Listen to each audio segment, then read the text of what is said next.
We are live, Mr. Chairman. All right, thank you. Good afternoon. It is the 23rd of March, 2022. This is a bill hearing of Senate bills here in the House Judiciary Committee. We are going to begin.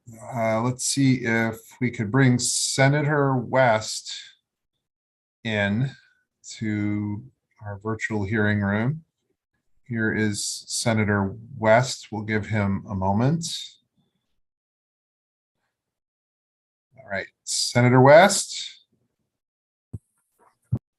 There he is. All right. Here I am. Senator West, this is a sponsor-only hearing for Senate Bill 17. We'll go ahead and give you 3 minutes, and then we'll take questions from the committee, okay? Thank you, Mr. Chair. All right, thank you. So this is presenting Senate Bill 17. I'm Senator Chris West. The United States averages 4.3 million reported incidents of child abuse annually. Clearly, this is a very serious problem. Unfortunately, as illustrated by the testimony of several witnesses on the cross-file bill, Delegate Juanita Fisher's House Bill 561, we have seen numerous tragic instances in our state's courts where judges made serious mistakes in child custody decisions involving child abuse and domestic violence. These mistakes were not malicious, but were associated with a steep learning curve associated with understanding family law. The premise of Senate Bill 17 is that every judge making life-determining child custody decisions in the best interest of the child should have sufficient foundational knowledge to ensure sound decision-making. Senate Bill 17 is the product of a legislative work group and represents one of the recommendations of the work group. The bill requires the Maryland Judiciary, in consultation with domestic violence and child abuse organizations, to develop a training program for judges presiding over child custody cases. The judiciary is required to screen pleadings, to identify cases that might involve child abuse, and to ensure that only trained judges are assigned those cases. Finally, the bill requires that each judge who will preside over child custody cases involving child abuse or domestic violence receive at least 20 hours of initial training. The training can be virtual, not in person, and 20 hours equates to 1 hour every 2.5 weeks during the course of a year. The issue with this bill seems to be the opposition of the Maryland judiciary on separation of powers grounds. Attorney Sandy Brantley addressed this issue. She pointed out that Article 8 of the Maryland Declaration of Rights establishes that one branch of government, quote, may not usurp the essential functions and powers, close quotes, of another branch. In one case, Mayor and City Council of Baltimore versus Foster and Kaiser, however, the court held the essence of judicial powers is the final authority to render and enforce a judgment. This definition makes clear that legislating required training for judges is not a usurpation of essential judicial powers. Rather, requiring subject-specific training, which supports the educated and informed administration of justice, does nothing to undermine the court's essential powers to render and enforce judgments. Such training is not adjudicative, it's not interpretive, and it's not enforcement. Ms. Brantley's opinion acknowledges that the General Assembly has the power to create ethical standards for the judiciary. It's hard for me to comprehend why General Assembly mandated training standards for the judiciary should be off limits, while General Assembly mandated ethical standards for the judiciary is permissible. And finally, Ms. Brantley cites Attorney General of Maryland versus Waldron, another Court of Appeals case, to the effect that the legislature may not constitutionally place restrictions on the practice so onerous or burdensome that they impinge on the ability of the judicial branch to carry out its duties. I would submit that a 20-hour training requirement over the course of a year dealing with the safety of children certainly would not qualify as being unduly onerous or burdensome. And for these reasons, I hope the committee will decide to vote favorably on Senate Bill 17. Delegate Shoemaker. Thank you, Mr. Chair. Senator, good to see you. Good to see you too. You know, I know that part of the issue that has given rise to this legislation, I'm assuming anyway, is the fact that a fair amount of the time a judge spends on the on a bench is devoted to family law related issues. Is These days, is that fair to apparently, it's more say? yeah, these days it's more than half the time, apparently, so Right. far as I'm informed. Yeah. So, I mean, I was wondering, I've heard this separation of powers issue bandied about before in a couple instances. I was wondering if you could expand on that, if you would. Well, there have been a number of cases and a number of attorney general opinions over the years. I have in my hand Attorney General's opinion from 1980. He found it 65, Maryland Opinion Attorney General 309. And the Attorney General stated, it is clearly only the judicial power itself that is exclusive in nature. Goes on and says, thus, so long as legislation does not usurp the judicial power and permits the courts to effectively exercise the judicial power, the General Assembly is not precluded from exercising its plenary powers on matters affecting the judiciary. So that's why I say that we're talking about 20 hours of training over the course of a year. Again, it doesn't have to be in person. It can be online. And that works out to 1 hour every 2.5 weeks. This is not a terribly onerous burden on the judiciary. And if it results in a single child being given custody, that a single child being given to the right parent rather than the wrong parent who would abuse the child, I think it's time well spent. And I would hope the judges would agree with that. Thank you, Senator. Delegate Eric Han. Thank you, Mr. Chair. Thanks for putting this bill in, Senator. I appreciate it. So I was just looking at some of the testimony. It looks like there's a bunch of legal opinions in here that touch right on that separation of powers issue. Michael Higginbotham, Michael Meyerson, a couple of other people, and I just briefly looked at their CVs and they look quite impressive, actually. So I don't know if you want to touch on some of the other things that they may have said in those letters. They're quite lengthy opinions. They are lengthy, and that's why I tried to distill them down into by 3 minutes. Yeah. The two law professors, the letter from them was especially impressive. And it reads, frankly, like a letter from 2 law professors. They really know what they're talking about, and they cite all the relevant authorities. While I really appreciate Ms. Brantley's attempt to penetrate this issue, I do think that the earlier Attorney General's opinion, as well as the letter from those 2 law professors, pretty much, I think, in my mind, successfully suggests that in this case, Ms. Brantley is a little bit off target, and that the General Assembly should not shy away from taking action which impinges on the state judiciary, so long as what we do is not too onerous, too burdensome, and doesn't impinge on the fundamental powers of the judiciary to try and decide cases. And this does not do that. Yeah, and the judiciary under this bill would still retain the right to decide who does the training, what the training includes, that kind of stuff. Is still all up to them. Absolutely. They're charged with designing the training program and then determining what the qualifications of the trainers are going to be and who's going to do the training. And again, if they do it online, it makes it so simple for the judges. You spring an hour on a Sunday afternoon and you watch the video for an hour, and now you've knocked off 1 hour of your 20 hours training. Yeah, and is it annual training, or is it just? No, this is just up front. And okay. Periodically, as the years go on, there needs to be a supplemental amount of training, but it's not 20 hours anymore. It's a much lower number of hours than that. Gotcha. Yeah, it seems like a really low bar considering how many mistakes have been made so far, and how many lives have been negatively impacted by just bad calls and believing somebody who's a smooth talker in court, but doesn't see the forest through the trees. So it's a good bill. So thanks for putting it in, and thanks for clarifying the separation of powers issue that I don't think is an issue. Yeah. Thank you for your question. Right. Unfortunately, I'm going to have to go to the Senate Finance Committee, so I'm going to ask my questions now. Good. I am fascinated by the training that people are going to receive to help them be able to discern who is a smooth talker or not. That's certainly not what this is about.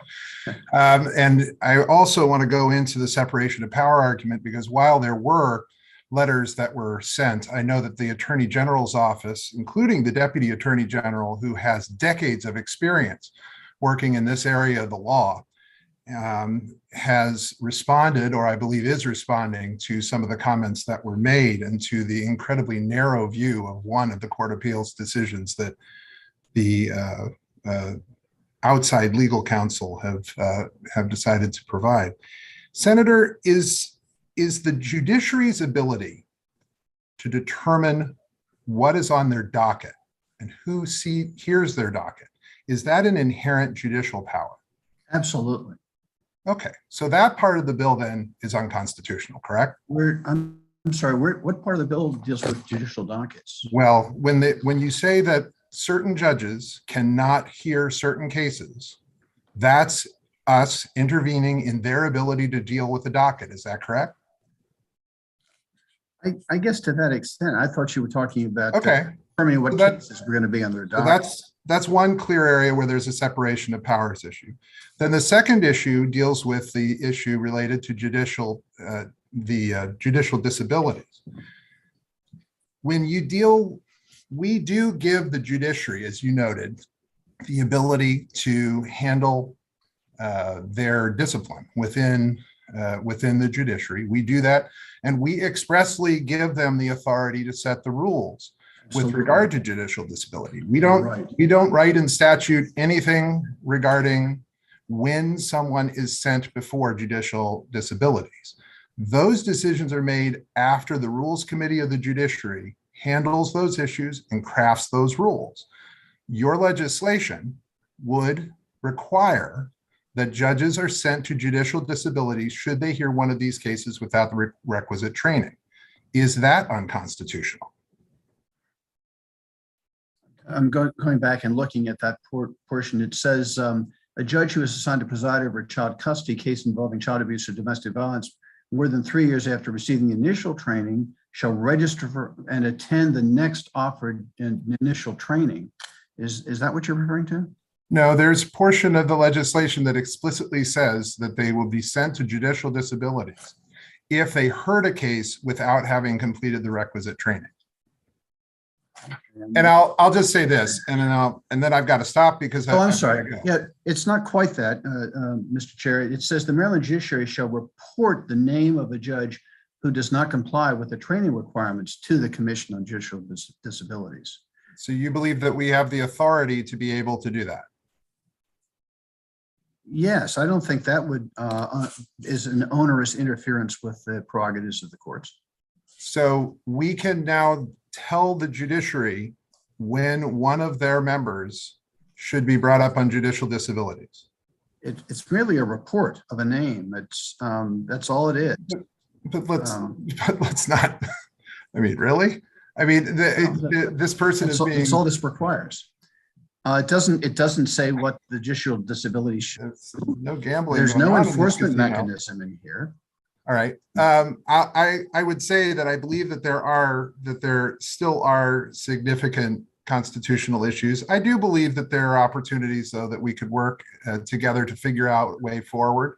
I totally agree with that. I believe that there are ways that we can address some of the issues relatively readily without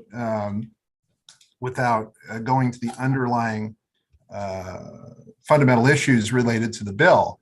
And I'll say also, when I have looked at the California and the Colorado statutes that are on this topic, and I think the statute in the District of Columbia, all of them do not touch issues related to judicial disability. Neither do they indicate to the judiciary issues related to who can hear dockets or when. It would strike at me that those major constitutional issues and the constitutional issues that Ms. Brantley rightly identified in her letter should be things that we should be able to identify and deal with along with I absolutely agree with that. I don't believe the words of this bill are sacrosanct. That last provision is not as central to the purpose of the bill. And I'd be happy to work with you, Mr. Chair, to scrub the bill of provisions that cause constitutional anxiety. All right. Thank you very much. I'm going to have to step aside. Delegate Cardin has a question, and then the Vice Chair will be taking over now. So thank you very much. Thank you very much. Thank you. Thank you, Mr. Chair. Good luck in the Senate. Senator West, if the judiciary agreed to do the training, would there be any need for the bill? If they were willing to do the training that you've outlined, would you not put in the bill next year? Would you withdraw the bill? Yeah, I mean, if the bill were to fail this year and over the summer, the judiciary were to institute the training so that the judges are being properly trained, I don't think there'd be a need for a bill next year. If it came to pass that you found out that the judiciary is doing training that meets the qualifications of what you're doing, would there be a need for the bill? As I said, no. If I found out, if the bill, we don't know. But Is it weeks left in possible? the session? Right? Is it possible that they're doing training and it's just for whatever, it's just not meeting, the issues are still arising in spite of the training that's being done? Because there is clearly training on judicial training happening, right? And training on child and family matters. Unlike lawyers for whom there's no CLE requirement, judges are required to take training. And I believe that there is some emphasis on the word some training in this area. But the commission that studied this concluded that the training was woefully insufficient. Right. And big decisions were being made. And that's why their recommendation was to be more robust training to the tune of 20 hours of initial training for judges who are going to sit on family law matters. And you think that the amount of what'd you say, about an hour every 2.5 weeks? That would add up to 20 hours in a year. I just, the question was, is this too onerous? If it's too onerous, then it does have a constitutional problem. I don't think 1 hour every 2.5 weeks is too onerous and doesn't unduly infringe on the prerogatives of the judiciary, which is why I don't believe there's a separation of powers issue here. Thank you. Sure, thanks. Delegate Fisher. Thank you, Senator West, for being my cross file on this bill. I appreciate it. Happy to do it. My question to you, and it's sort of like a follow-up and clarification, at least on the version of the bill that that I put into the judiciary, was it's not just whatever training. Wouldn't you say that it's not just whatever training the judiciary wants to do, but what's prescribed in the bill has, I would say, specific direction when it comes to best practices in child abuse. And so I think it is necessary to prescribe it in statute in a way that really addresses things that can be really hurtful to children in these court decisions versus, just saying they're doing child custody training generically. I don't think really addresses I think the particular best practices. Do you agree with that? Or I totally agree with that. Clearly, there is some training being done. Clearly, it's not sufficient. That was the conclusion of the commission. So this bill attempts to lay out the various subject areas on which the judges should be trained. And in further response to Delegate Cardin's question, if we found out that the judges were indeed being trained in all these areas, this bill probably never would have been brought in the first place. And the commission never would have made the recommendation it made in the first place.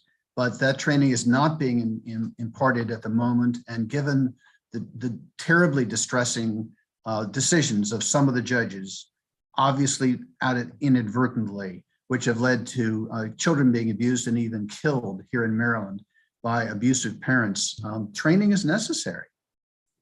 do you know what the floor vote was in your chamber? I think it was unanimous. I don't remember there being anyone who disagreed with the bill. Okay, thank you so much. Sure, thank you. All right, thank you very much. It looks like we have 2 witnesses signed up on the bill. Dorothy Lenig and Lori Ruth, both favorable with amendment. Are they with us? No, next bill. Okay. All right. Well, that's Mr. Chair, Vice Chair, they testified against the bill in the Senate. Their concern was that the bill was too prescriptive in terms of the training that should be provided. So. okay. All right.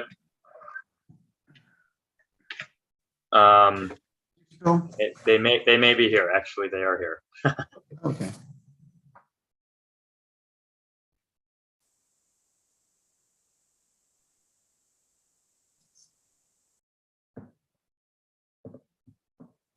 Mr. Chair, I thought this bill was, because it was already heard and had a full hearing, that's why it was sponsor only.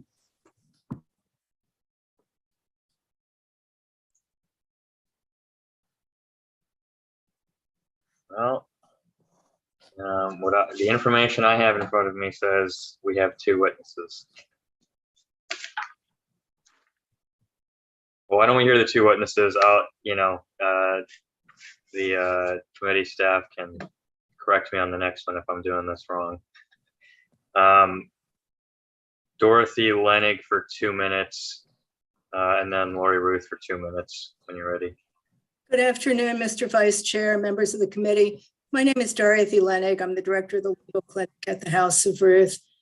I'm here today to urge the committee to amend Senate Bill 17 and report favorably. As you've heard me testify before, I'm a strong believer in judicial education. I've been training the judiciary basically probably the entire time I've been at the House of Ruth, and as recently as October of 2021. And just this week, I sent a training curriculum to Judge Morrissey for a training House of Ruth is doing for the Baltimore District Court judges that we opened up to all the state judges. Unfortunately, I think Senate Bill 17 is just way too prescriptive. I think what it lays out in the curriculum of the training just it's too much. I think if the committee is so inclined, I don't have any problem with saying that the judiciary has to have training.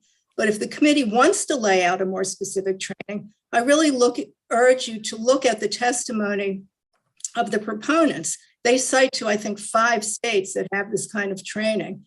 None of these states spell out the curriculum in the intense language of Senate Bill 17. None of them tell the judiciary who they must consult with.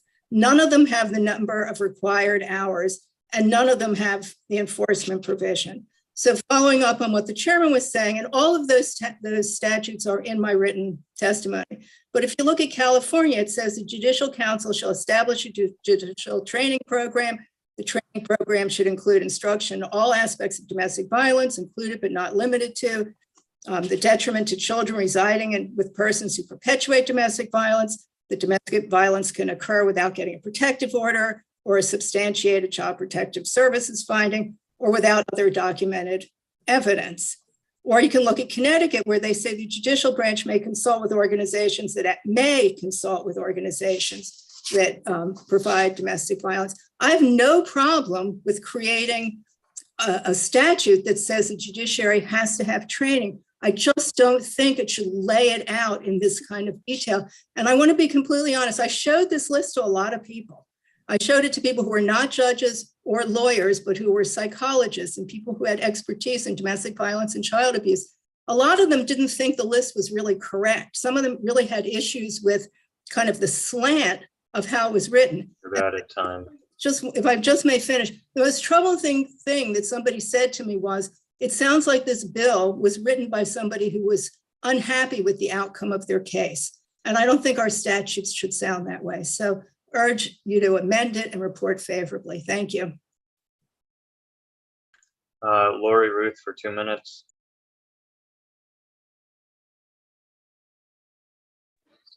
Sorry, Mr. Chair. Hi, my name is Lori Ruth. I'm the legal director at the Women's Law Center, Maryland. I'm testifying from Judicial Proceedings Committee, so forgive the background noise. I'm also here to urge favorable with amendments for every reason that my colleague, Ms. Lenig, said. I think that when we heard the opposition in your committee and also in JPR when it was here, the opposition was correct that the language that's being used in this bill is slanted. It is geared towards a certain inference of what is going on. And that's the problem. We are not opposed to training. I think magistrates should be included in the bill, and I don't think that was amended in by Senator West, and I think that's an important piece because magistrates hear these cases all the time. But as Ms. Lennox said, these other states, while they put it in a statute, if that's what we think has to happen, if that's the will of this body to make it a statute, it has got to be with more objective language. It's got to be more generalized so that the judiciary can work with experts or whoever and decide within that what they're going to talk about, but not with the slant that this bill presents. So for those reasons, we urge favorable, but with amendments. And we're happy to work with anybody on this. Thank you very much. All right. Are there any questions for these witnesses? Delegate Fisher. Thank you, Chairman Moon. This question is for Dorothy. How are you? Dorothy, it's good to see you. Really good to see you. Thank you. So I guess my question is, like, I understand the problems that have been arised in the bill around the enforcement provision, but what would you say, like, do you support any mandating trainings for the judiciary? When it comes to, because I mean, some of the issues that I was watching and dealing with, and at least on my side, I can't speak for Senator West, in the bill is the problems with psychologists and how, you know, judges interpret that. So I guess my question to you really is the enforcement provision your true problem, or do you support any kind of mandated training to the judiciary? I absolutely support training, and I've done a ton of training. I don't think training is the absolute answer, but I do support training 100%. And I don't even mind if we outline some of the broad topics. That's what I was trying to say. I just think the way some of the language is written, it sounds like it's from one side. So I'd be happy to go through everything that's in here with you and show you the parts that I find concerning. And if we could write them in a more neutral way, or take some of them out and write many of them in a more neutral way, I think we could, and take out the number of hours. Honestly, I listened to that commission. That number was basically made up. There was nothing that showed that it should be 20 hours of training and that should be every certain number of years. I think the people who are doing the training have to figure out how many hours make sense depending on what the curriculum is and how long it takes to present it. But I definitely think people should be trained. And before people hear family law cases, they go to Family Law University. I've taught at it. And every case that has custody involved gets screened for mediation. So they get screened for domestic violence before they get sent to mediation. So much of what's in this bill is already being done. I have no problem with. But I think we have to go through all those topics and make sure that we have the right ones in there and that they're written in neutral language so that one side or the other doesn't feel like it's already set up against them. Right. I guess there's something that, whether in this committee, we talk about protective classes a lot, whether that's children or the elderly. And I think, at least for me with this bill, I think if you don't have any sort of specifics at all, then you're really not actually protecting the most vulnerable amongst us who don't really have a voice in what's going on, which is vulnerable children, in a very, precarious situation when it comes to child custody. So I guess, do you find yourself open in the fact that the topic of the particular training is for a very vulnerable population? Yes, I've devoted my entire career to this area of the law. I've been working in domestic violence, which often has a child abuse component, for 34 years. And as I go through what's written in here, some of the topics are completely fine. It's not getting rid of all of them. I'll sit down with you or anybody else who wants to work on it and go through and tell you my concerns on each area if you want. It's not getting rid of everything. I think it just has to be written differently than it's written now. That's what I find concerning. If I could just add, Delegate Fisher, really quickly, I was on the work group from which this bill derived, where it originated, all of the ideas. And the 20 hours is a made up amount. I sat in the room while it was decided.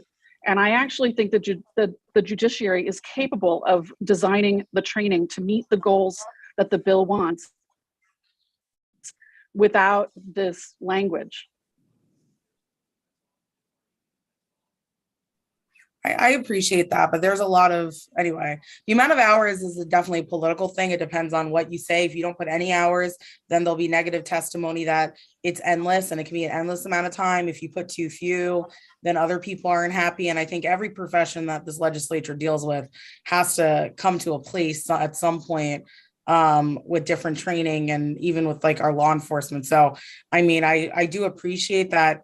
I don't know if I would say the word made up. I think I appreciate that people try to find a compromise on how to move forward in a way that is most beneficial for all the parties. I think half the things we do is technically made up, but we're policymakers, so we're trying to find good policy. Delegate Erican.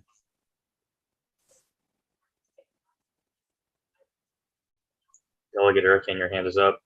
Sorry, yeah, my internet connection was wonky.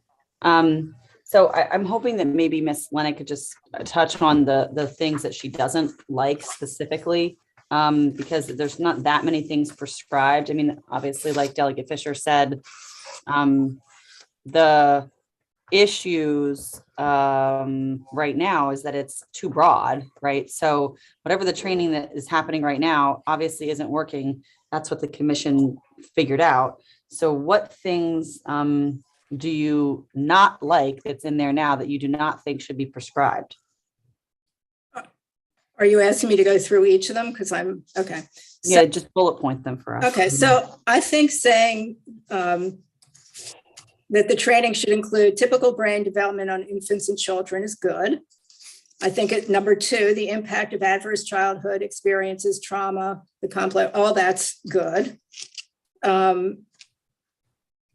I'm not sure the process for investigating a report of suspected child abuse or sexual abuse. I'm not including all of these things. I'm not exactly sure why all those are in there. So I'd like to go through some of them, but at least in number 3 under there, the limitations of investigation process that include that child abuse and sexual abuse may have occurred. So it's number 3.3. I would take out the limitations of the investigation process because that feels slanted to me. How so? Well, what you're assuming that there's a limitation. So why not just explain the process, and then judges will be able to make their own inference from it. But I'm not sure what the limitations do. You're asking me my opinion. I think it just makes the person feel like there's something definitely wrong with it. Or the dynamics and effect of child sexual abuse and grooming behaviors. I think that's okay. I would take out based on the developmental stages of the child, including delayed disclosure. One of the psychologists who I have a lot of faith in did not think we should include that in there. That we should not include delayed disclosure training? No, just starting on page, I'm looking at the revisions of Senate Bill 17. So on page 3, line 1 and 2, based on the developmental stages of the child, including delayed disclosure. The psychologist I talked to about that, this is not my area of expertise, but the psychologist I talked to said that just wasn't helpful or meaningful. Could you tell us who the psychologist was? Did they testify? Paul Berman, he does a lot of child evaluations in custody cases. Okay, so he's a child evaluator or whatever, custody evaluator? He's a custody evaluator and a child psychologist, and I've done a lot of training with him. I thought number 5 was okay. Number 6, I would take out lethality assessments and litigation abuse on line 6. So you could have the dynamics and effects of domestic violence, including coercive control, that domestic violence can occur without a party seeking or obtaining protective order. I thought that was fine. I thought number 7 was fine. 8 was fine. I would take out, I thought 9 was okay. Starting on line 20, number 10, the available protections for families, including sealing the records. There's nothing wrong with judges knowing about that, but the concern I had is what would they do with the information? Because if they were to tell the litigants about it, that would be giving legal advice. So I wasn't really sure that was helpful. There's no problem with it, but I'm not sure what the judges are going to do with it. On line, then I think the bill came over from the Senate, deleting everything about parental alienation. So that's the version I'm looking at. Line 28, where it says the limitations, I would add benefits and limitations, because again, that's when it felt biased to me. You know, there could be benefits. What specifically benefits? Well, there could be benefits of a sexual offender evaluation and risk assessment. It's not just limitations, there could be benefits to them too. I was trying to make the language a little more neutral. Then on line 31 and 32, I think the tools courts can use to address the credibility of a child witness, we should put a period there and take out an information on how child therapy methods.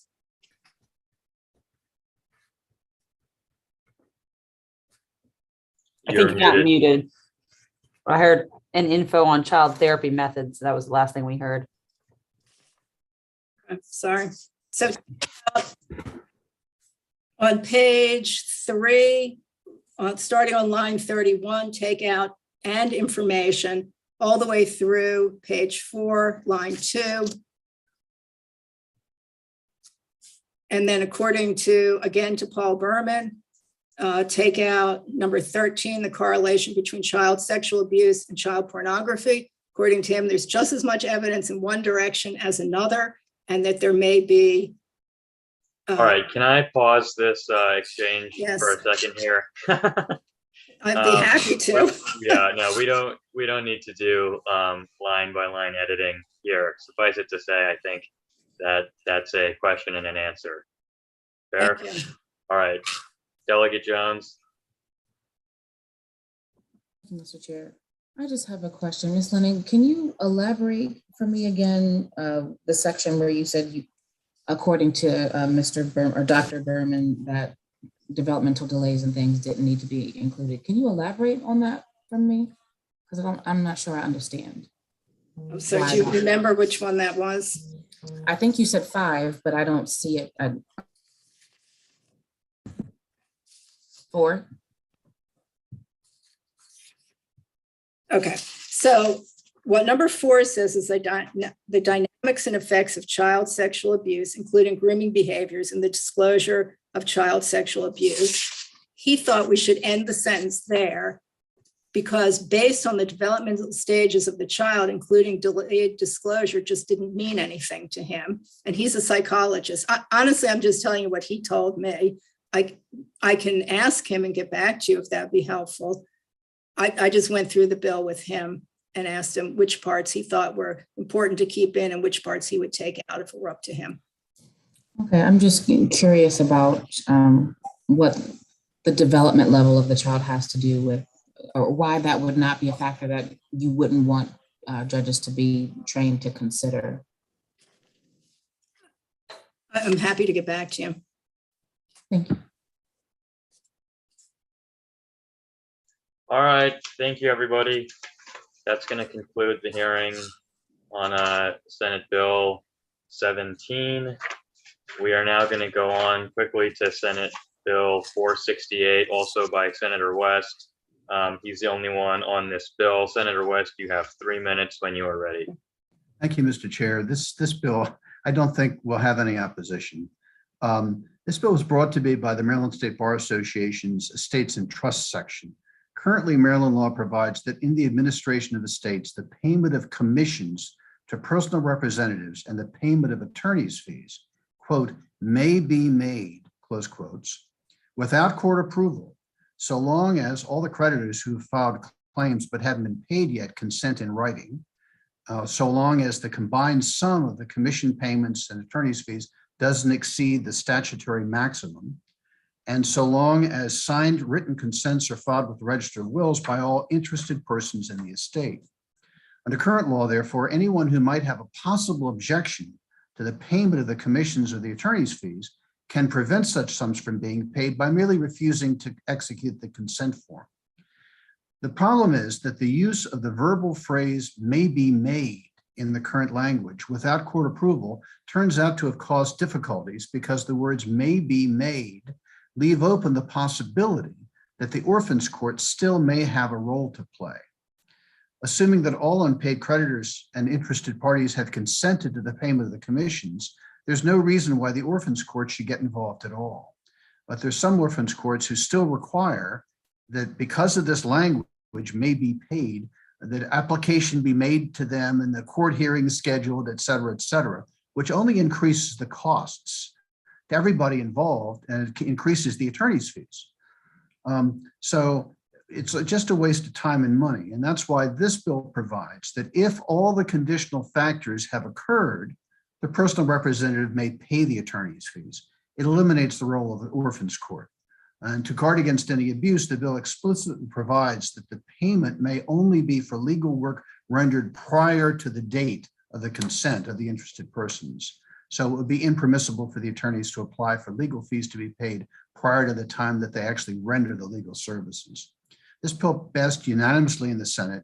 I would appreciate the committee's consideration of Senate Bill 468 and would be happy to answer any questions the committee might have. All right, we have one question from Delegate Shoemaker. Senator, Yes. so who would have to sign a consent? Would it be all interested parties? Would Yes. including creditors? No, if the creditor has been paid, the creditor has been paid. Any creditor that has not yet been paid would have to consent. And every interested party who would receive some portion of the estate would have to consent. Okay. Sounds like a great idea. Thank you. It'll save everybody some money. Exactly. Right.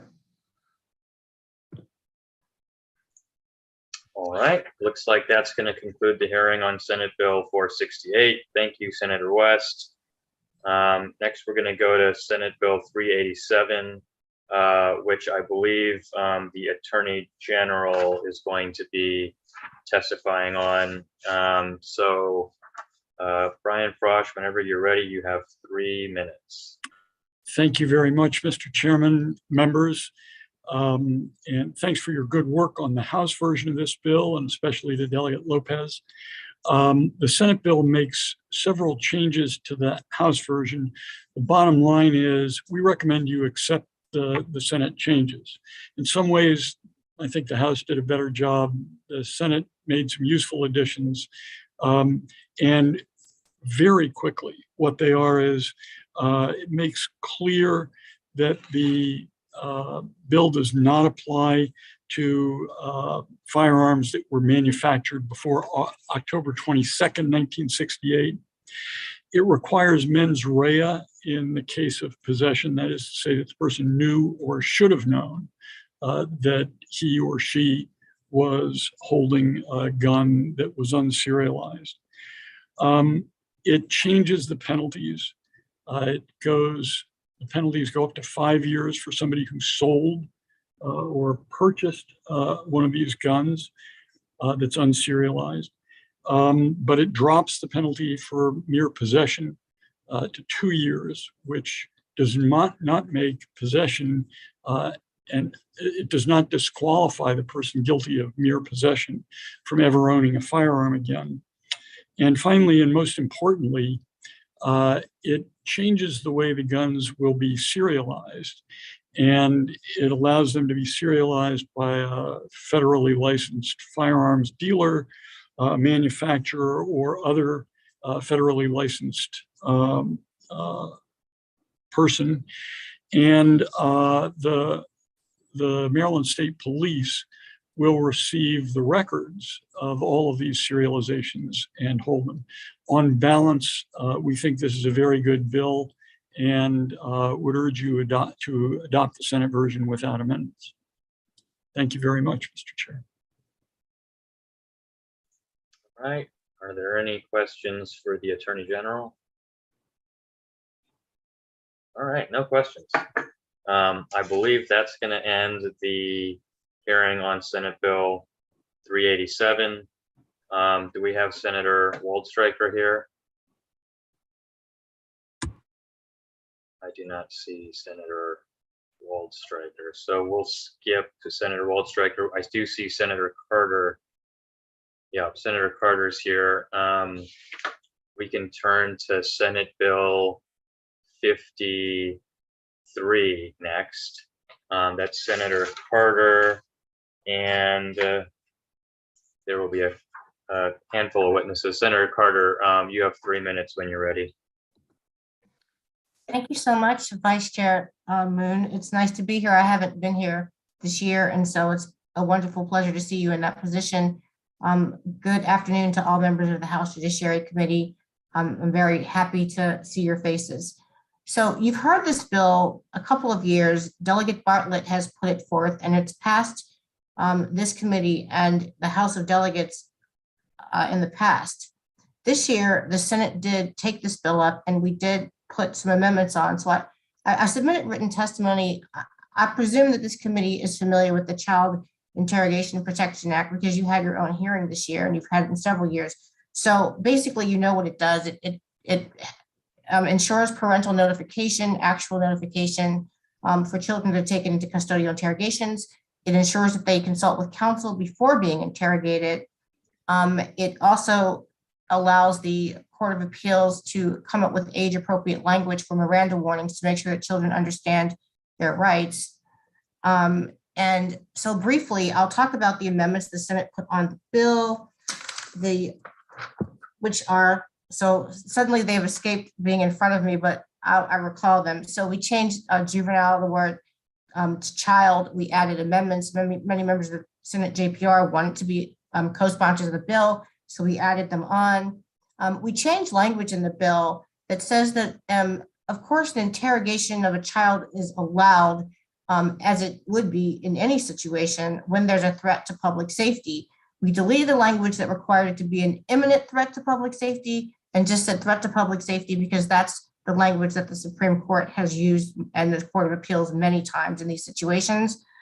We also provided that if provisions of this bill are violated, that officer may escape the inadmissibility or rebut the presumption of inadmissibility by showing by clear and convincing evidence that the statement was given knowingly, intelligently, and voluntarily. And it also ensures or clarifies that a statement that would be inadmissible against a child would not necessarily be inadmissible against another party.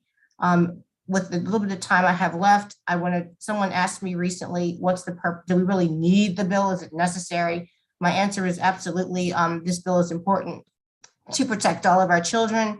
I will direct your attention to what might have come up in your testimony, the case of Alan Jacob Chestnut, who was a 16-year-old developmentally disabled youth in Cecil County who was interrogated by police for a crime he did not commit or have any knowledge of.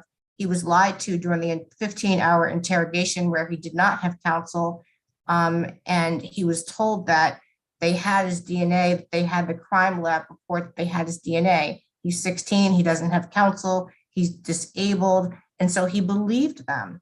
And so he thought, and he stated that he thought if he just told them what they clearly wanted to hear, he would be able to go home. And of course, after 15 hours of this interrogation where they lied to him and got him into a coerced statement, he was taken into custody. He was arrested and he spent 6 months pre-trial where he was raped and stabbed in jail. And later it was determined through an actual DNA test that he didn't do it. And so we don't want to have any more situations like that in Maryland. We know that children are easily coercible. 91% of children waive their current Miranda rights, not believing that they really understand those rights. And I'm happy to take any questions about our amendments. I'd ask that you would pass the bill once again with the Senate amendments, because I think they, actually, this bill is such a good idea. Polling in Maryland shows the majority of Maryland believe Marylanders that are voters believe in every single provision of this bill. And also, I would hope it would have bipartisan support, because due process for children is something that everybody should embrace. Thank you. All right, are there any questions for the senator? Seeing none, we have a few people signed up to speak on the bill. And just for clarity, where there have people have sought amendments or opposition to some of these Senate bills coming over, the chair has selected a couple people who sign up to testify. So here we've got Crystal Williams, Stephanie Hamilton, Joseph Riley, Laura Weld, and Ann Colt Letis are signed up. Let's see if any of them are here.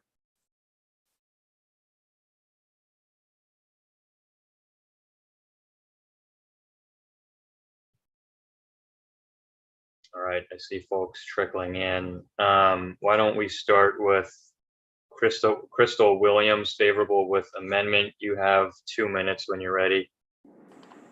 Good afternoon, Vice Chairman Moom and members of the committee. So for the record, Crystal Williams with the Office of the Public Defender, and I'm here today simply to reaffirm our strong support of this bill.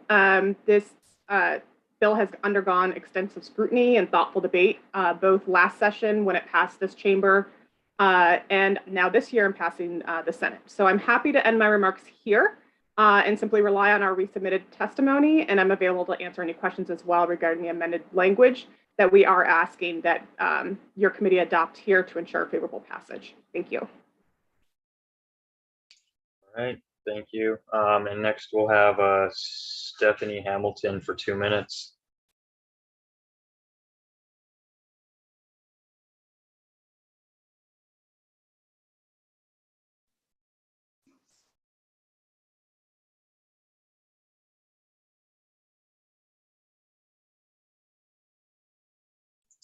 Stephanie Hamilton for 2 minutes, if you can unmute yourself when you're ready.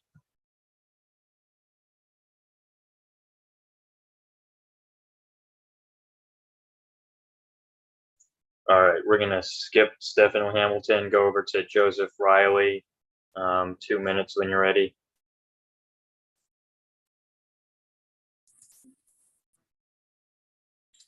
Hi, Vice Chair Moon, is this on Senate Bill 53 crossover? Yes. My name is Joe Ryan, the elected state's attorney for Caroline County. I'm the legislative chair for the Maryland States Attorneys Association. And I'm here to discuss Senate Bill 53, the Juvenile Interrogation Act. We are concerned primarily as prosecutors with administrating justice. So why do we oppose this bill? This bill goes beyond what is required by the Constitution, by the Maryland Declaration of Rights, and just give me your indulgence here.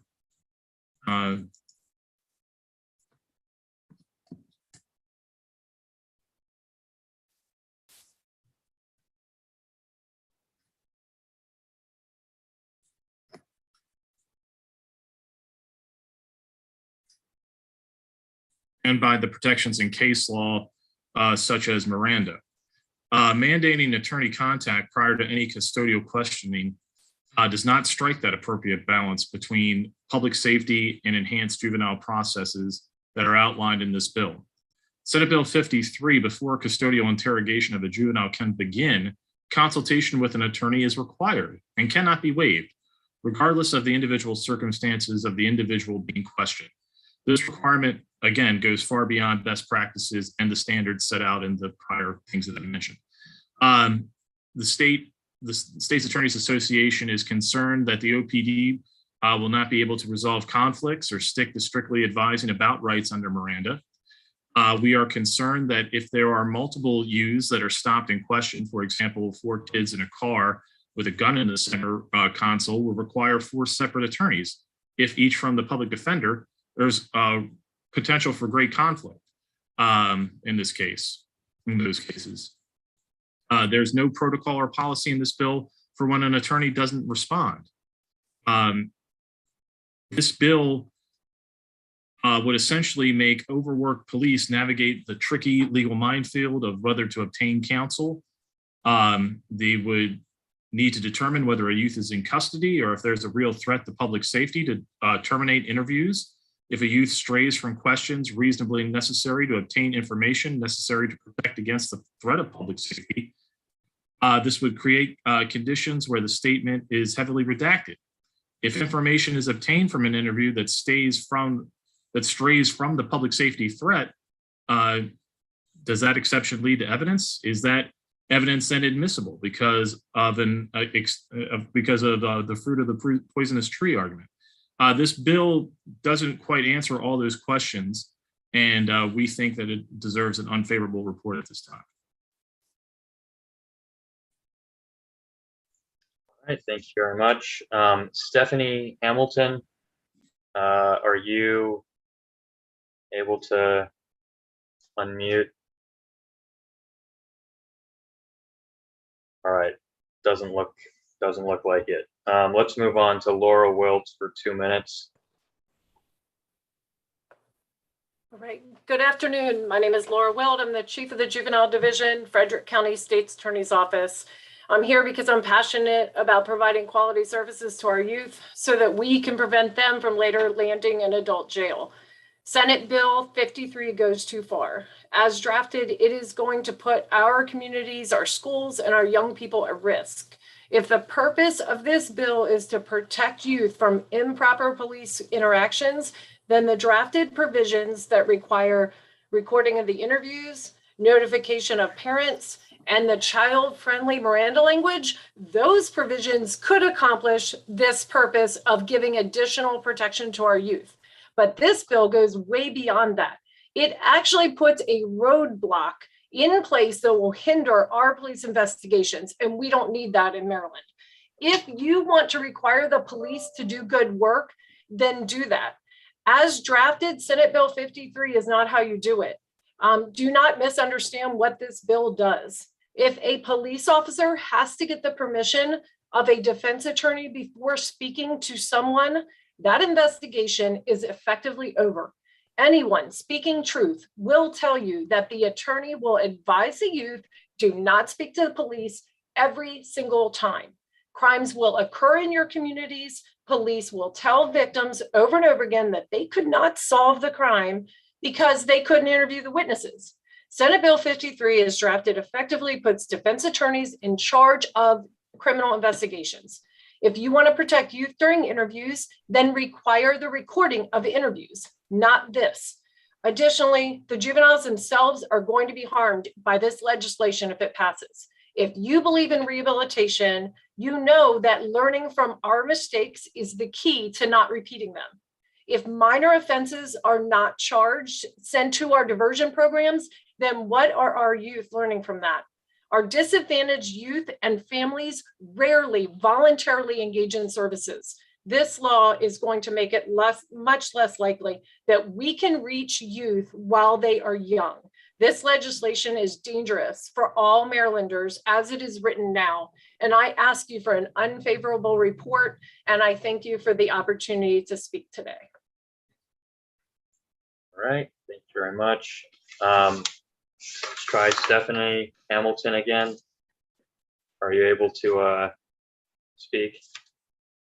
Hello, can you All hear right. me? Yes, you've got 2 minutes. I'm so sorry. Thank you very much, Vice Chairman. Members of the committee, I would urge at least amending the parts of the bill that were the part of the bill that requires there to be an attorney present for any custodial interrogation of a juvenile. I will not double up on things that Ms. Wilt said, but very important as part of police investigation to talk to youths who are either involved or otherwise witnesses, etc., to crimes committed by juveniles. This bill is labeled a Child Protective Act, and remember, please, that children often are the victims of juvenile or crimes that are committed by children.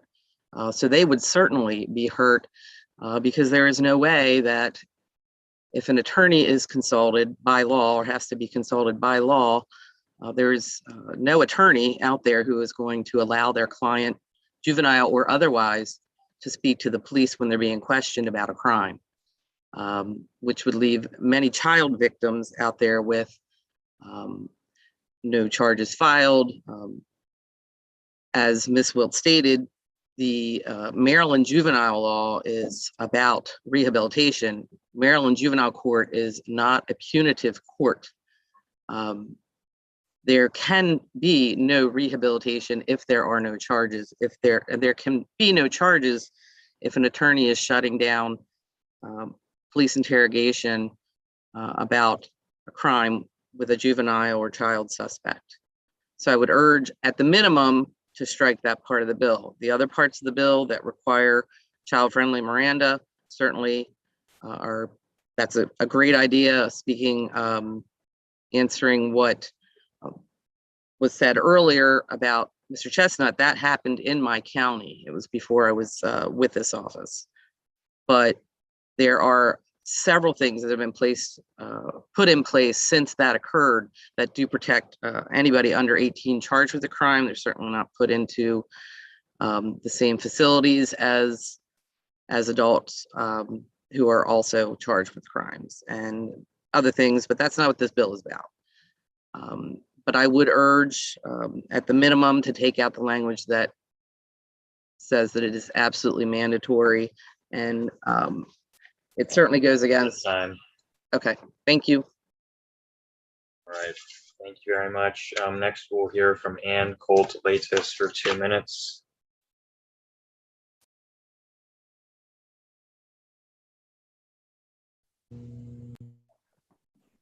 Good afternoon. I'm Ann Colt-Latis. I'm the state's attorney for Anne Arundel County, and thank you for having me speak today. I've been a prosecutor for 33 years and personally prosecuted thousands of cases involving physical and sexual child abuse as well as murder. Not telling and the pressure for victims to recant is common, and police and prosecutors are helpless to stop abuse when family members scold the child who tells and protect the child or adult who molested. Our office has multiple sexual offense cases in our juvenile court, as well as 3 recent cases where juveniles were charged with homicide.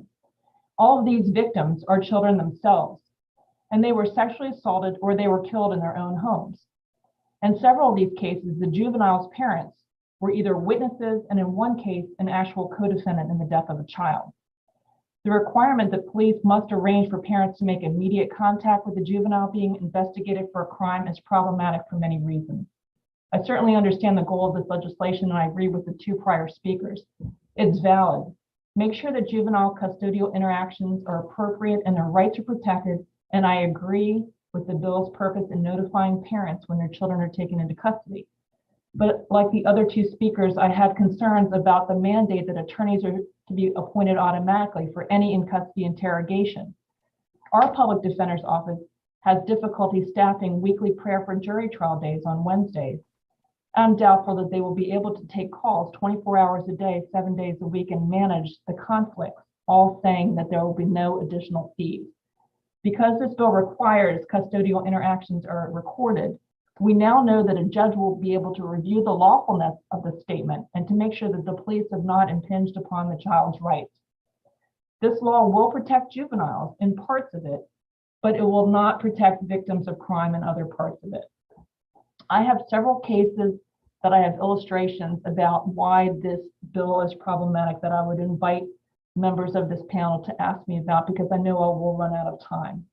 But for prosecutors and people who are interested in protecting the rights of juveniles, this bill goes too far. Portions of it are excellent, and I applaud the committees, the Senate and the House, for working as diligently as they have. If I may just finish my last sentence, the child-friendly provisions and the recording will protect the rights because we already have the laws in place expanding the rights of juveniles being interrogated. Thank you. All right, this is going to be a specific question, specific person, since we got 5 people here on different sides. Delegate Erican. Thank you, Mr. Chair. Thanks to everybody for coming. My question is for Ms. Ann Colt-Litis. Your testimony was something that new that I hadn't heard about this issue before, specifically around the issue of protecting children who are trying to disclose abuse. I don't know if you want to expand any on sort of the cases that you've seen, or this is the first I'm hearing of that concern, and it's one I think that's important. And if you have more information to add, I'd love to hear anything additional you'd like to add. Sure. I mean, I have a case in our county where a child was killed by ingestion of heroin, and the parents of the baby was 17, and her mother and she were both addicted to heroin, and the baby ingested the heroin, and the mother convinced the 17-year-old not to talk, not to cooperate with police, and they actually covered up the crime. And it was extremely difficult for police to even investigate what happened to the baby because they thought it was sudden infant death. And so the idea that a parent would be the one that had to be mandated to be called is problematic as a co-defendant. I've also sat on multidisciplinary teams in Baltimore City. I was the head of the Special Victims Unit, and it was an eye-opening and shocking experience. I had a case where a young girl, when she was 13, was raped by her mother's live-in boyfriend. And when she became pregnant, the mother took the child, who told the police. The police then arranged to collect evidence because the child was so young, was going to have an abortion. And then later the mother covered it up and then lied to the police and said that her daughter was actually impregnated by a teenager.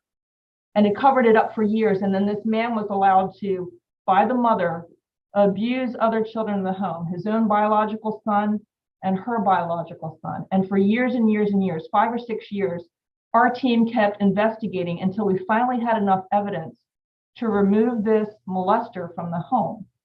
And so this idea that you're going to grant access while the police are investigating a crime and talking to a child and saying, you know, why are you here? What's happening in the home? To allow that parent to talk to the child and say, don't snitch, don't tell. It's something that we see all the time. And when you do this kind of work with child abuse cases and sexual assault with children, the pressure for a child, the burden on their shoulders, not to reveal the abuse that's going on in the home is tremendous. And what we find, that's why you have these late disclosures years and years later, when a child grows up and says, you know, when I was 10, I was raped by my stepfather or my brother. That's why you have these late disclosures, because the pressure not to tell is enormous. Would you say that there would be a benefit to making sure that judges know about late disclosures?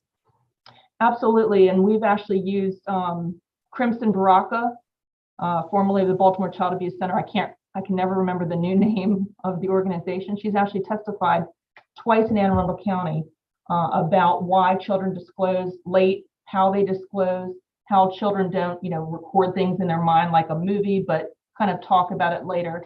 So we have used successfully and that kind of expert, and it's fantastic. And if we want to protect children, I applaud this bill's intent, but when you get into the nitty gritty, you know, when you have 5 or 6 juveniles who are arrested at a scene with a gun in a car, this bill is going to require the police to just arrest everybody and ask questions later, because we'll be calling the public defender and asking for 5 different attorneys at 2 o'clock in the morning to come down and interview those kids and represent them. When if the police ask them what's going on, advise them of the right, maybe 4 of the kids knew nothing about the gun and they get to go home. But the one child who had the gun under his seat in the car, that's the person who's, so, you know, the collateral consequences of this is you're going to have more people arrested and held and detained when just speaking to somebody and advising them as child-friendly Miranda and recording everything for a judge to review will really protect children. It'll keep less children from being detained. I appreciate your answers. Thank you, Mr. Chair. All right, Delegate Carden. Thank you very much, Mr. Chair. Ms. Ann Colt-Litis, it's great to see you as always, and you're doing a great job in Anne Arundel County. Thanks for all your work. This is really for you, and I appreciate that perspective, and I do think you have a very, very good point there. I just want to bring up an alternative perspective and ask you to comment on it. In Baltimore County, we don't really have a handbook at all on how to handle juveniles, and I've had a number of clients, and my committee's heard me talk about one in particular where I had a group of 4 individuals who were apprehended after a alleged theft of a scooter. These were 13-year-olds. And my client was taken off of his front porch while the parent and guardian were inside the door. All they had to do was knock and say, "Oh, we're taking your son." Handcuffed him, sat him on a curb for 45 minutes, and then drove him into the police station and interrogated him for 2 hours without ever giving him any advice of rights. They were not required to. And the parent was freaking out because she didn't know where the kid was. Nobody told her. So we have this on both sides where, I mean, this had nothing to do with abuse or potential abuse by the parent. And I understand that we have those issues, but this is an issue where maybe we do need to, at least for 13 and 14-year-olds, we need to have some kind of policy in there. It's not just, well, you know, we don't require a child-friendly advice of rights. In fact, they're minors. They can't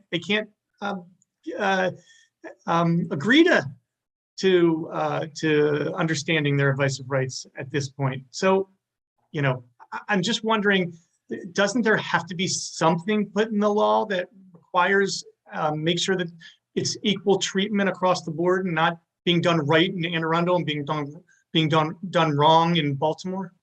Thanks. Well, that's a great question. And I would be horrified as a parent as well if someone took my child off my porch and didn't tell me where they were going. And I think that, you know, is a disciplinary issue for a police officer who does that. I think parents, and this bill notifying parents and providing equal protection is fantastic. And I think that every parent should be told, hey, this is what's happening. This is what's going on. Here's where we'll be. Here's a contact number. And I think there should be that back and forth. That should be a requirement, absolutely.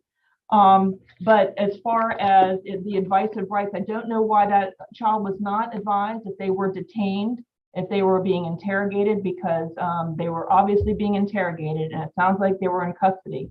And under the current law, in Re Joshua D, it says that a child's perception of whether they're in custody, their age, their intelligence, and their experience are all things that a judge is supposed to consider in determining should this child have been Mirandized and should this child have been given the rights to an attorney, right? So the law actually in Maryland recognizes that children have expanded rights from adults.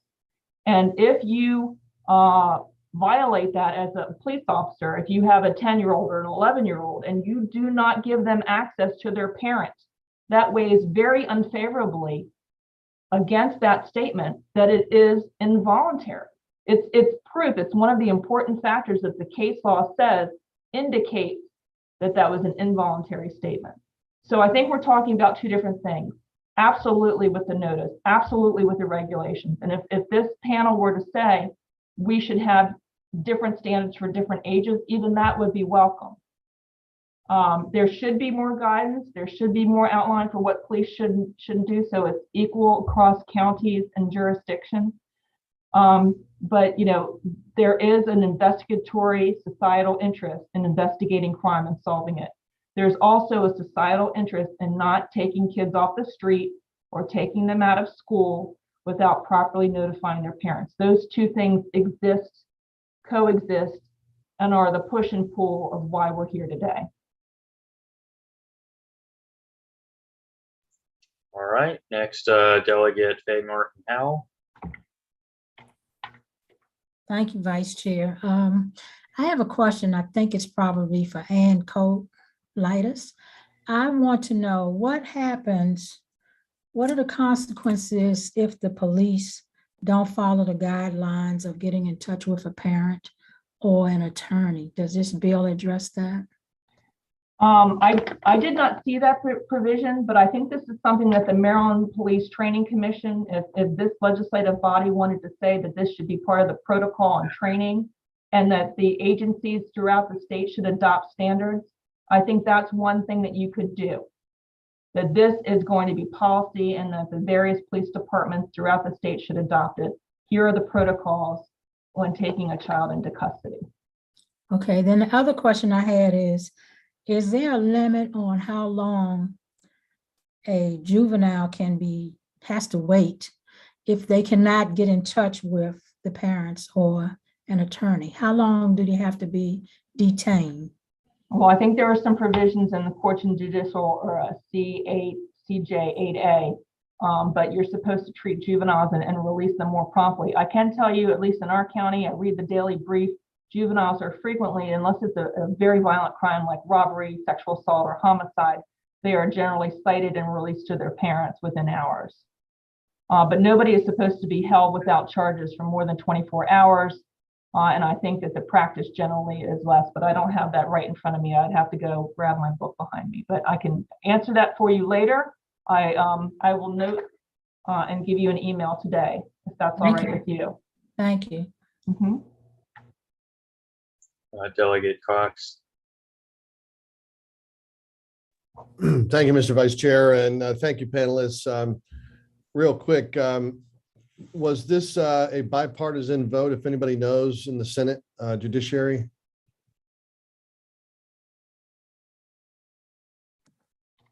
It was close to bipartisan. We had one Republican on the committee that voted for it, yes. Who was that? Senator Huff. Senator Huff, okay.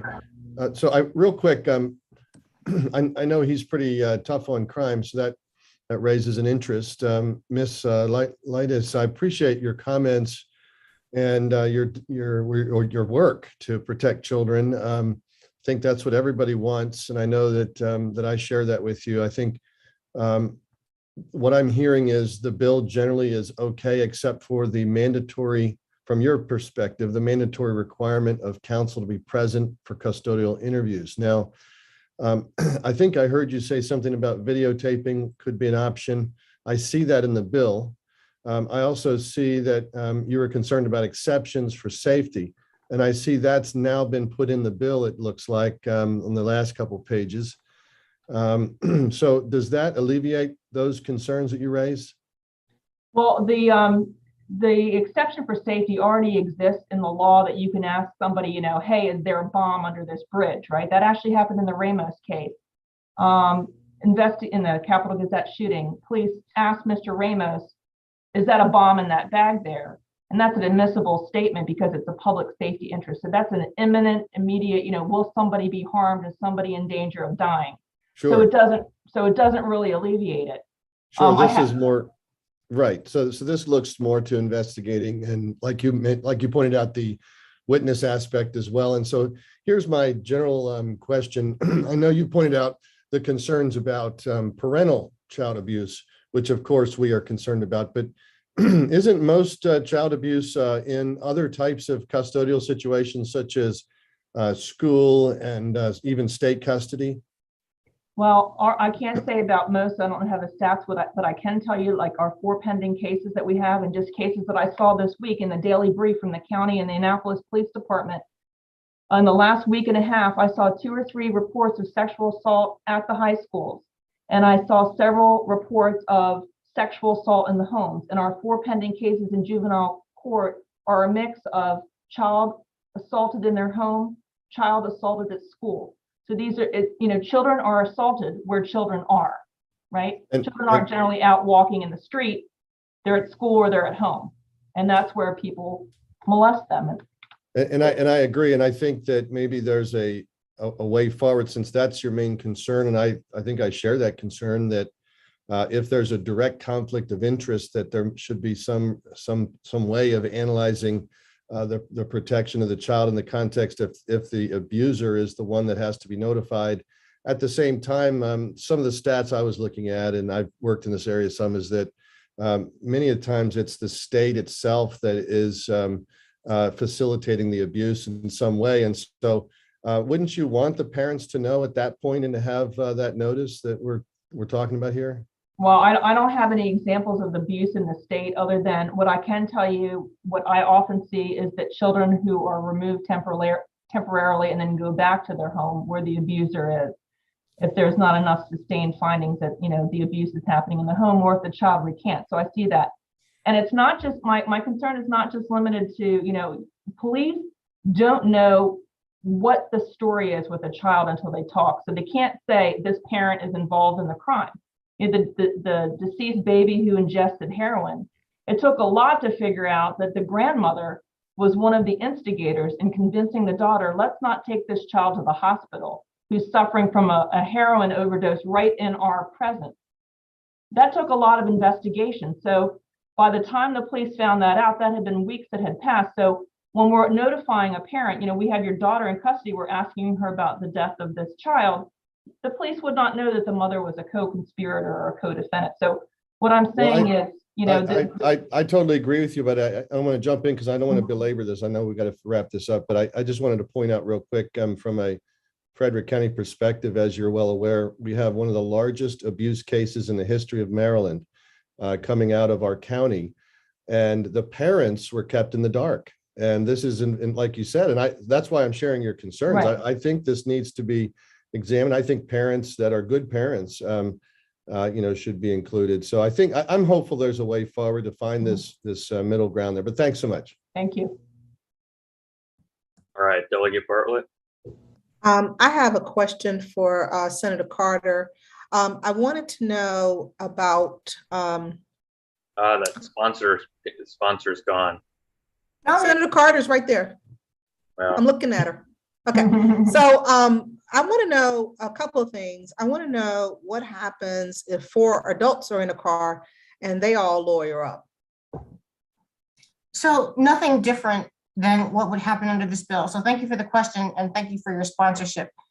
And I've got to answer the question, I'm an attorney, so I've got to cover everything. So in answering your question, I want to respond also to what I heard, because the law already recognizes the right of officers to conduct an investigatory questions. There's a distinction in law from investigatory questions versus custodial interrogation.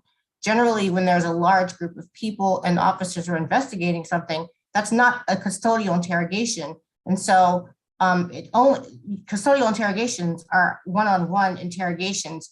It's clear that that person is being asked questions designed to elicit an incriminating response. That's what the law says. That's when custodial interrogation kicks in.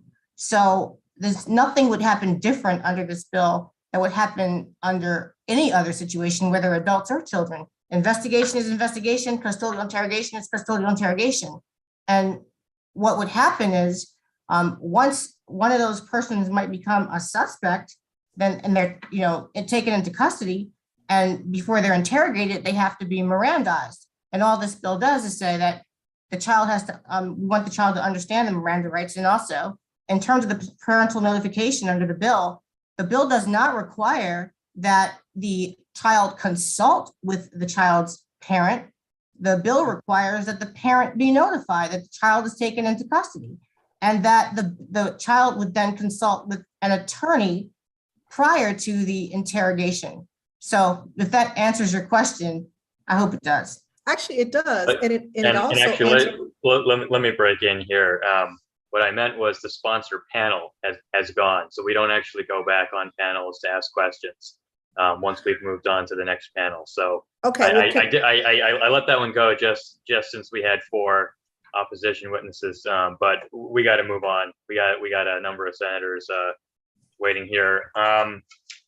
So I think that's it for questions on that bill. We're gonna move back to Senator Walt Stryker for what I think is a quick one before we pop Senator Carter's second bill.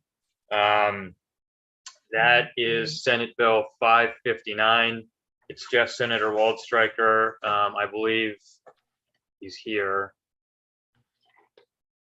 Did we lose him? All right, we may have lost him. Let's go back to Senator Carter's second bill. Senator Carter, are you still with us? All right. Also hoping this is a quick one. Sorry, you're on mute. Thank you, Mr. Chair. I hope this will not be too cumbersome. This is a bill that you've heard and passed several times as well. Thankful to Delegate. Senate Bill 30. Go ahead. Senate Bill 30. So Delegate Juanita Fisher has sponsored this bill multiple times. It's passed your committee and your body multiple times. The Senate has passed it as well last year in an amended form. This bill is, we call it the juror re-enfranchisement bill. It simply expands the potential pool of persons that can serve on juries. Some years ago, we expanded it by including people, expanding the eligibility based on a misdemeanor or a crime of a year. What this bill does, as passed the Senate and as amended, says that persons can serve on juries unless they've been convicted of a crime which carries a sentence of more than a year, and they are still serving the sentence, including parole or probation. And it also has a restriction that a person that's been convicted of a crime of either witness intimidation or jury intimidation would be ineligible. So it expands who can serve on juries. Ex-offenders would be allowed to serve on juries unless they are still serving a sentence, including parole and probation, and that even applies to misdemeanors if a person is still serving parole and probation as we passed it. The exception is, of course, if it's less than a year sentence imposed. I could go on. You have my written testimony. You've passed the bill many times.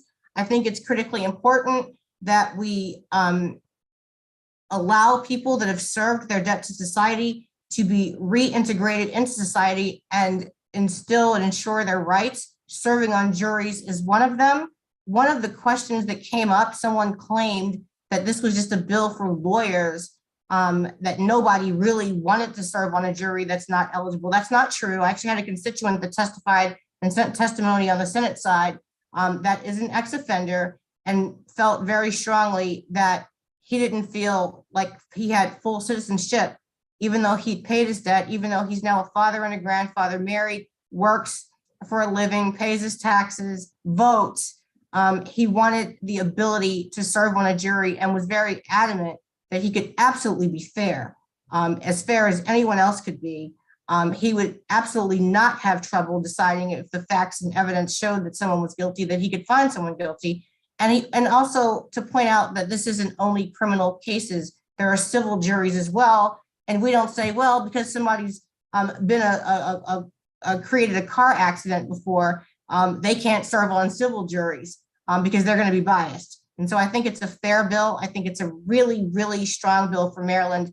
Most other states allow more people to serve on juries than Maryland does that have prior convictions, but states vary drastically, and I won't go into the details. One of the states, of course, that's more restrictive than Maryland is Alabama, but most states have some mechanism in place, different protocols, different obstacles where people can serve on juries, but most are go further than we do. Thank you. All right, are there any questions for the sponsor? All right, looks like none. Thank you, Senator Carter. Thank you. I believe we don't have Senator Wald Stryker yet, so let's go to Senator Delegate Fisher. Yeah, oh crap. I think Jill left really quickly. I was struggling finding my raise hand button. It's okay. That bill's gone. Okay, it's okay. Thank you. Yep. All right, we're on Senate Bill 357 from Senator Benson. I believe we have Devin Goodwin to present this bill for the senator. Whenever you're ready, you have 3 minutes. Thank you. Good afternoon, Chairman Cloninger and Vice Chair Moon and members of the Judiciary Committee. Today, I present to you Senate Bill 357, a bill that is important to the well-being of Maryland citizens. The purpose of the Senate Bill 357 is to amend existing laws governing matters about abused and vulnerable adults by establishing specific requirements and procedures within local departments of social services, including Department of Human Services and the Office of Administrative Hearings relating to the reporting, disclosure, investigation, and appeal of allegations and findings of abuse and neglect of vulnerable adults. It authorizes Social Services Administration and of the Department of Human Services to establish and maintain a centralized confidential database for abused and neglected vulnerable adults. It mandates that the Secretary of Human Services to adopt regulations to protect the rights of individuals suspected of abuse, neglect by implementing a centralized database which prohibits a person from disclosing specific reports or records concerning vulnerable adult abuse or neglect, except under certain circumstances. Senate Bill 357 provides that any officer or employee of the Department of Human Services or a local department who releases information from the centralized confidential database be held guilty of a misdemeanor. My apologies. The bill also requires, under certain circumstances, that the state attorney provides detailed information to the secretary or a local director of a local department within a time particular after an investigation concludes. This bill also establishes a work group to study best practices for vulnerable adult registry concerning investigations and records of alleged abuse and neglect of vulnerable adults. The work group will study best practices for a vulnerable adult registry in Maryland. The work group will consist of uncompensated members who represent various agencies to research and implement any necessary procedures or best practices. The best practices will involve legal, financial, and technology models from other jurisdictions to ensure an efficient process for abuse and neglect of vulnerable persons. And thus, I respectfully urge the committee to issue a favorable report for Senate Bill 357. All right. Any questions for Senator Benson's office? Doesn't look like it. Thank you very much. Do we have Senator Mcrae with us?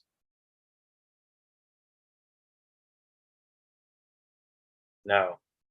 How about Elfrith?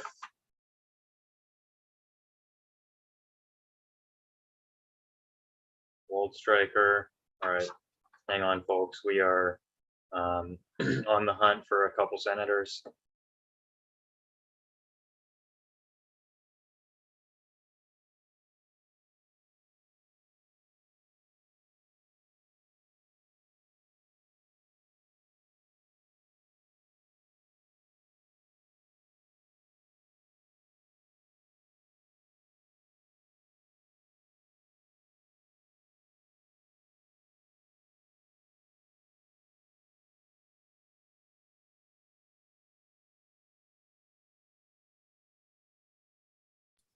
You're on mute, Delegate Davis. I don't know what's happening. I can't hear anything. We are looking for senators at the moment. Bear with us. We may have moved too fast on the last. Isn't that usually the case, that we can never seem to find our senators when we need them?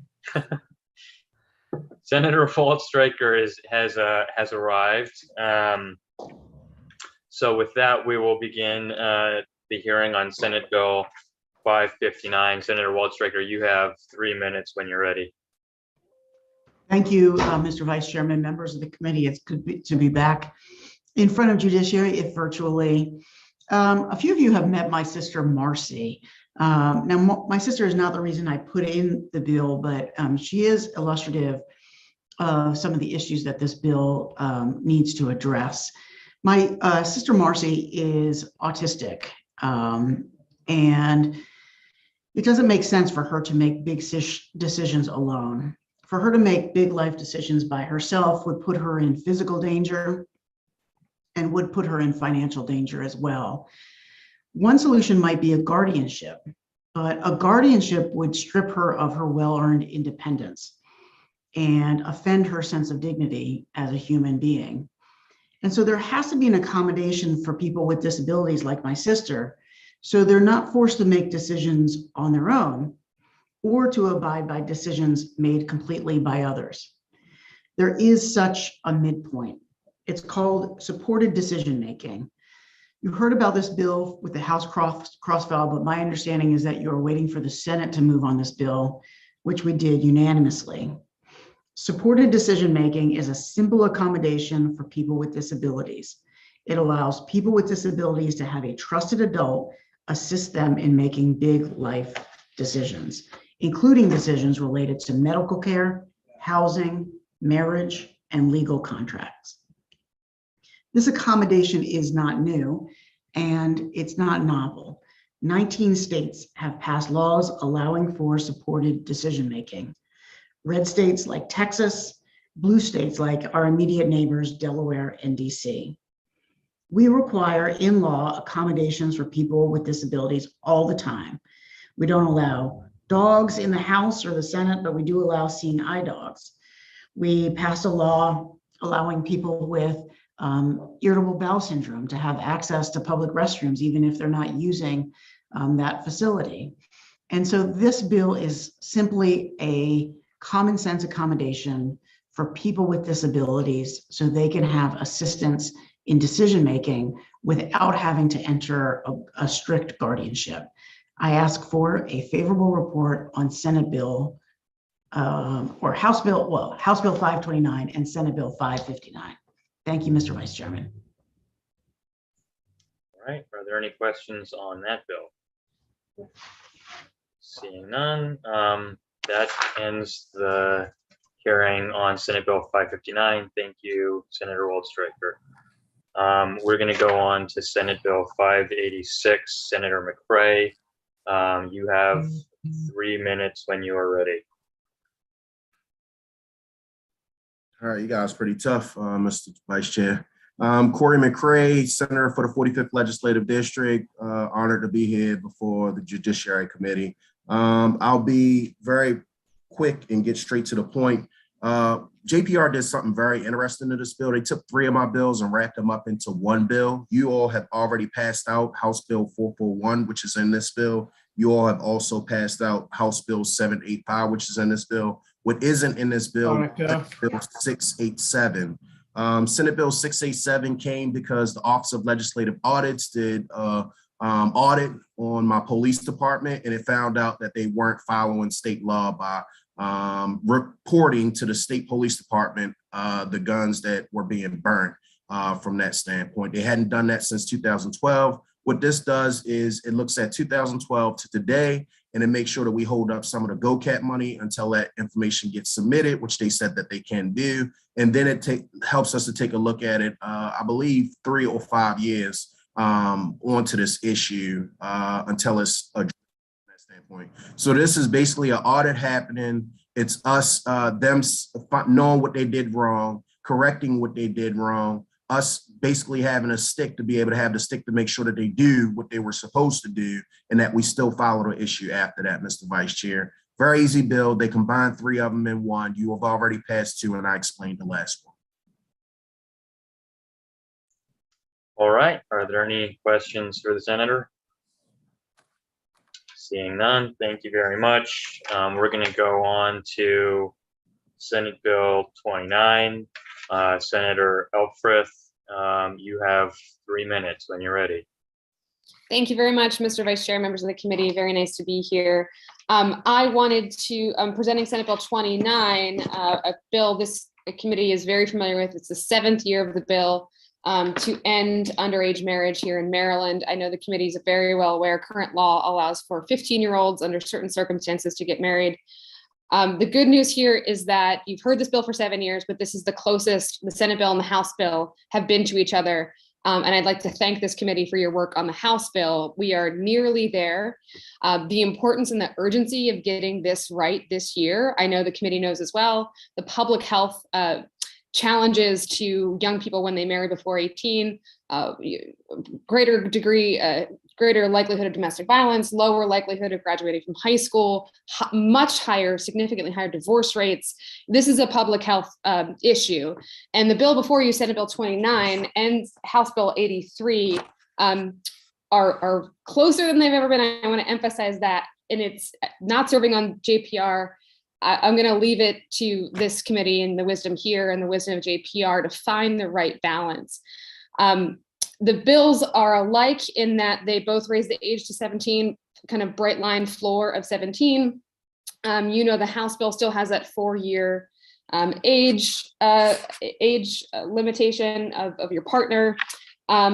The Senate bill struck the emancipation provision, as did the House bill. Again, just want to emphasize my deep gratitude for this committee for really thinking in a solutions-oriented way to get these bills as close as they are.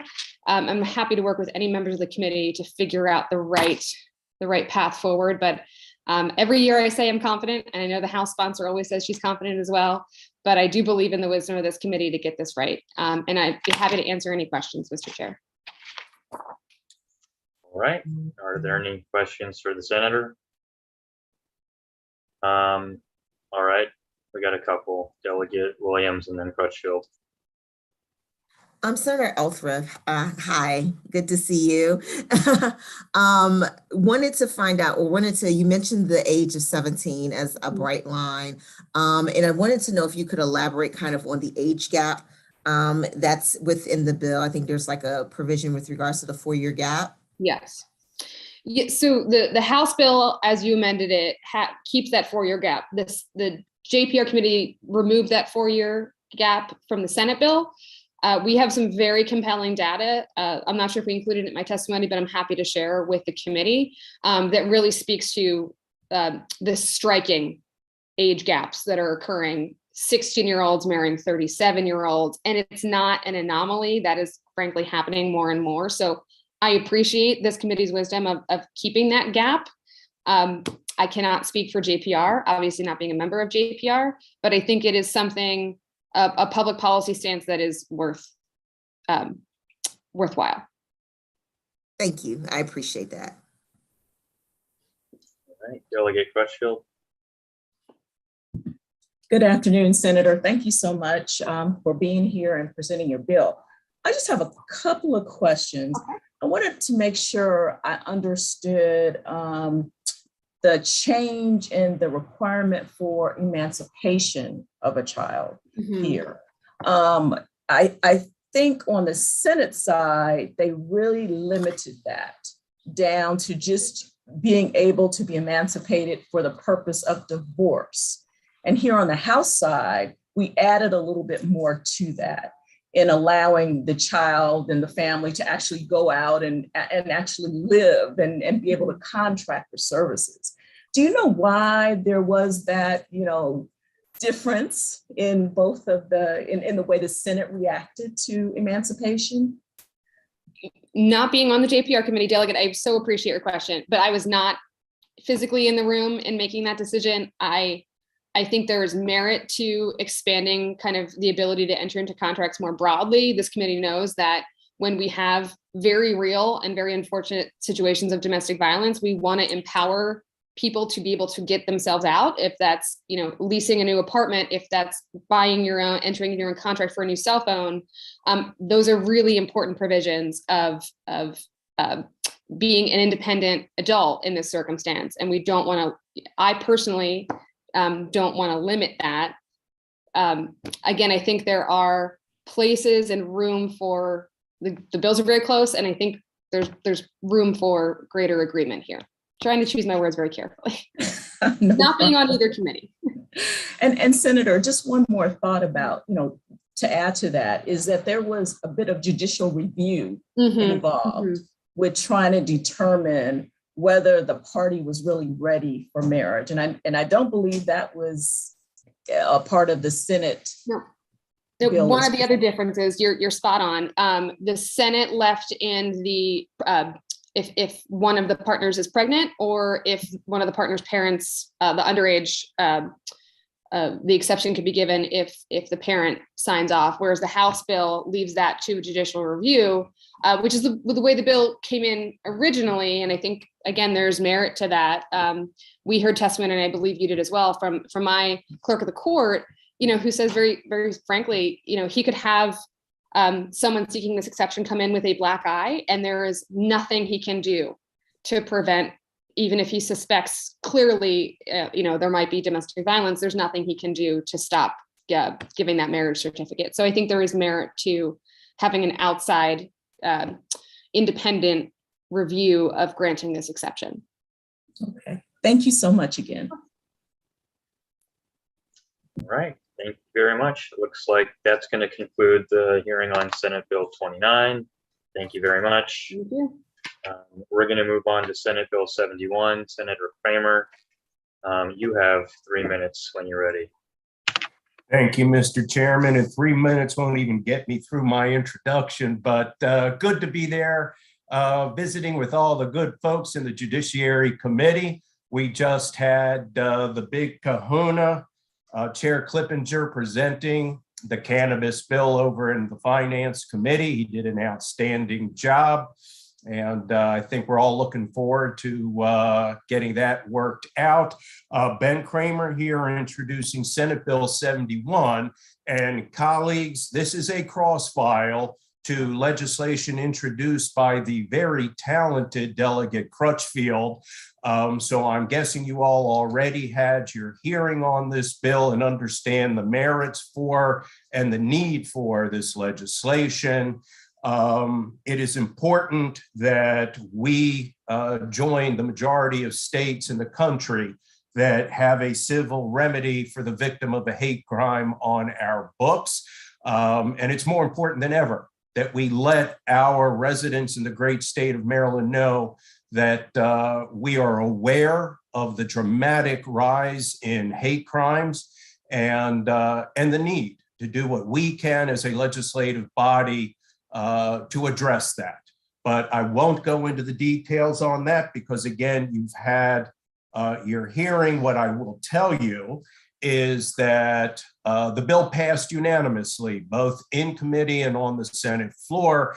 However, there is an amendment that came from the Judicial Proceedings Committee, and the intent and purpose was to try to ensure that we are identifying the individual who is the victim of the hate crime.